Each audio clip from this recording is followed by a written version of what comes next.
నమస్కారం. శంకర్ హిల్స్ ఈ పేరు వినగానే చాలామంది ప్లాట్ యజమానులకు ఎన్నో ప్రశ్నలు, కొంత గందరగోళం గుర్తుకొస్తాయి కదూ. సరే, ఈరోజు ఆ గందరగోళాన్ని పక్కన పెట్టి అసలు ఏం జరిగింది, ఇప్పుడు ఏం జరగబోతోంది అనే దానిపై ఒక స్పష్టమైన అవగాహనకు వద్దాం. మరి ఈ విషయం గురించి పూర్తిగా తెలుసుకోవడానికి మనం ఒక 6 ముఖ్యమైన అంశాలను చూద్దాం. అసలు కథ ఏంటి అని మొదలుపెట్టి పాత ప్రయత్నాల్లోని సమస్యలేంటి, కొత్త విధానం ఎలా భిన్నంగా ఉంది, చివరికి ఒక యజమానిగా మనకు లభించే స్పష్టత ఏంటి, ఇలా అన్ని విషయాలు మాట్లాడుకుందాం.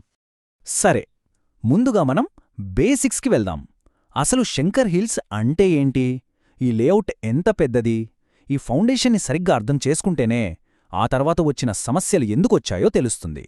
చూడండి, మనం మాట్లాడుకుంటున్నది ఏదో చిన్న కమ్యూనిటీ గురించి కాదు.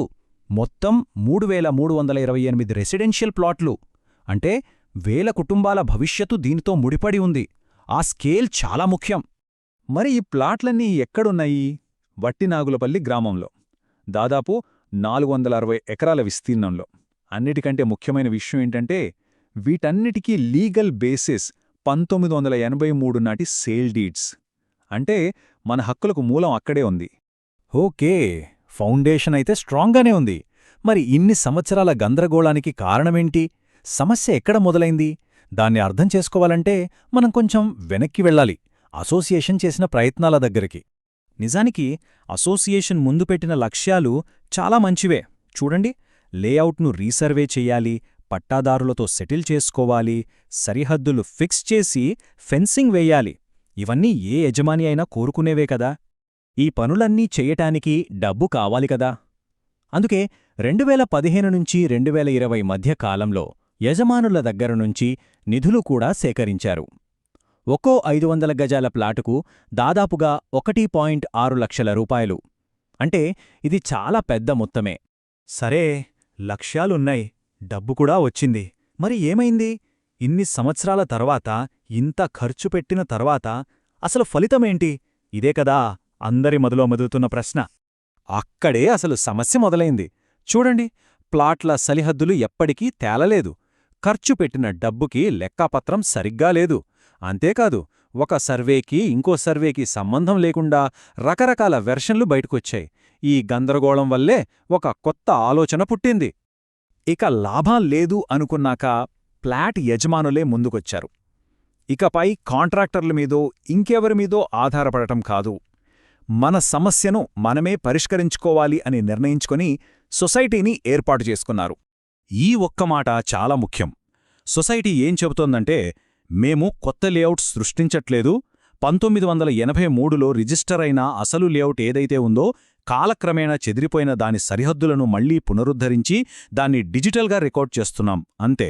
ఇది చాలా చాలా కీలకమైన తేడా. మరి వీళ్ళేం చేస్తున్నారు? వాళ్ల ప్లాన్ చాలా సింపుల్ అండ్ క్లియర్. ముందుగా పాత బౌండరీ రాళ్లను వెతుకుపట్టుకుంటున్నారు, వాటిని వెరిఫై చేస్తున్నారు. ఆ తర్వాత ఒరిజినల్ లేఅవుట్ను డిజిటల్ రూపంలోకి మార్చి ఫైనల్గా ప్రతి ఒక్కరికీ ఒక పక్కా డిజిటల్ మ్యాప్ ఇస్తున్నారు, అంతే. ఇక్కడే టెక్నాలజీ కీలక పాత్ర పోషిస్తుంది. గతంలో జరిగిన గందరగోళానికి ఫుల్ స్టాప్ పెట్టడానికి ఈ ఆధునిక పద్ధతులు ఎలా ఉపయోగపడతాయో ఇప్పుడు వివరంగా చూద్దాం. సో, ఈ ప్రాసెస్ ఎలా ఉంటుందంటే, మొదట ఉన్న రికార్డులన్నీ ఒక చోటకి తెస్తారు. తర్వాత ఫీల్డులోకి వెళ్లి చెదిరిపోయిన బౌండరీ మార్కర్స్ని సరిచేస్తారు. ఆ తర్వాతే లేటెస్ట్ టెక్నాలజీ వాడి మొత్తం లేఅవుట్ని డిజిటల్ మ్యాప్ చేస్తారు. ఫైనల్గా ప్రతి ఓనర్ చేతిలో ఒక క్లియర్ రికార్డ్ ఉంటుంది. ఈ జియో రెఫరెన్స్డ్ అనే పదం కొంచెం టెక్నికల్గా అనిపించొచ్చు, కానీ దాని అర్థం చాలా సింపుల్. దీని అర్థం ఏంటంటే, మీ ప్లాట్ యొక్క బౌండరీ పాయింట్స్ నీ భూమి మీద ఖచ్చితమైన లొకేషన్తో లింక్ చేస్తారు. ఒకసారి ఇది చేశారంటే ఇక మీ ప్లాట్ హద్దులు ఇంచు కూడా మారవు.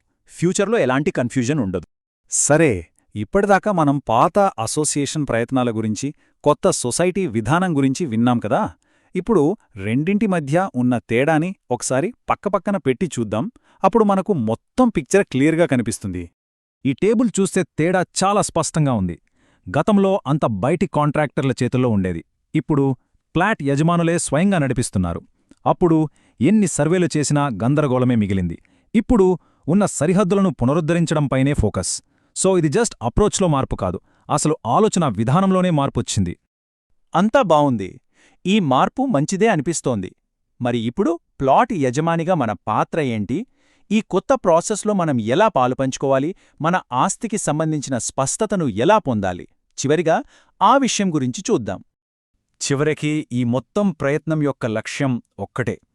ప్రతి ఒక్క ప్లాట్ ఓనర్ తమ ప్లాట్ ఇదే అని ఏ డౌట్ లేకుండా ధైర్యంగా ఒక డిజిటల్ రికార్డ్తో చూపించగలగాలి.